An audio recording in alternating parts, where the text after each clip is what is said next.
Hello, this is Taro by Aruni. We have created a selection of videos, short videos, in which we show you, giving you different tips on how to read tarot cards. The previous one was about learning from a teacher.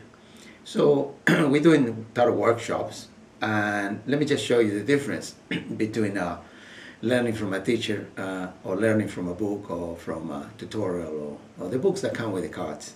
I was saying that when you have lots of cards, you're reading for a person, you're reading, okay, past, present, future, or different ways in which you may look at the cards. And if every card has 20 meanings, by the time you put 20 cards, you got 400 meanings, sort of impossible. The simplest way is to have one meaning for each card, and that way when you open your cards, you know exactly what's happening. So here's the tip for this mini video. The tip for this mini video is several things. One, the first one, the main one, learn the meaning of your cards. One card, one meaning, full stop. And that way it's very easy to read. But there are other considerations that are worth mentioning. What are they? The mind. The mind, it likes to participate, it likes to interfere.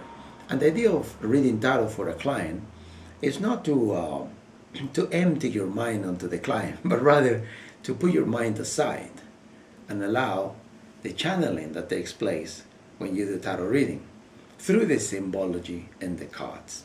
Example. Let's stick to our previous example. We had a romance card.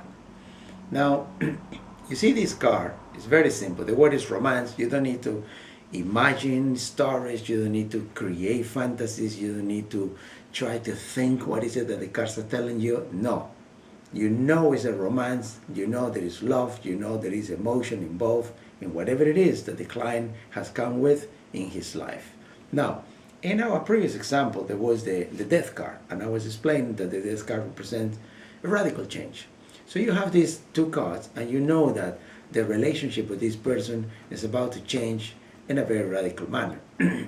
So you may ask the client, because you need content, you are seeing symbols, you are seeing essence, but you don't have the content, the history, the tale of the persons that is coming, of the person or persons that are coming to you. So you say, okay, if you know the meaning of your card, which is the tip for this one, learn the meaning of your cards. As you open your card, romance, that's it. You know, is love involved, is emotional relationship involved. What is it exactly? You don't know. You can open more cards. Let's say, for instance, I look at more cards, and the client has done the shuffling. So it is the client who has prepared the cards. So I get another card, and this time is a wedding, a marriage. This card, one word, marriage. So, okay, in which direction this radical change or the romance we're looking at is going? Now I know this romance is going in that direction. So things are going to get better, the relationship is going to get deeper, and therefore you might start considering marriage. Now if the client say, actually, you know, we're marrying in 3 months' time, there, confirm what you already saw. You don't have to think, you don't have to make up stories, don't make stuff up.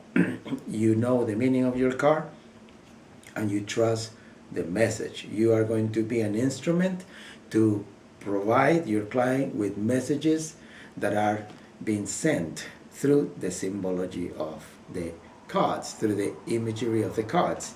From that point of view, it's probably worth mentioning the great packs like this one I use is Morgan Greer, because the symbology is very close to the original symbols of the card.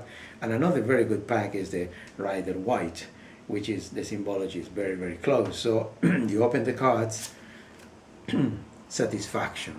You see this chap, a lot of cups. Cups represent emotion, water, no? The whole water is emotion. So there is a lot of cups there. Okay, emotion, satisfaction. The person has a smile. That's it. I know what's happening. I know what's coming. I know where the person coming. I know where the person is, or I know where the person is going to, depending on where this card appears. Could be relating to the past, the present, or the future. That I don't know. We deal with that in our next tip when we deal with the structure or the spreads, as they call them. So the tip today is learn the meaning of your card. Once you know the meaning of your card appears, you know what's happening. You know the message, you know what's going on in the person's life. You don't know exactly the detail because the content of that story is inside your client, but you know what you're looking at. Trust your cards, develop a relationship with your cards, you'll be a great tarot reader. And that's the tip for today. Thank you.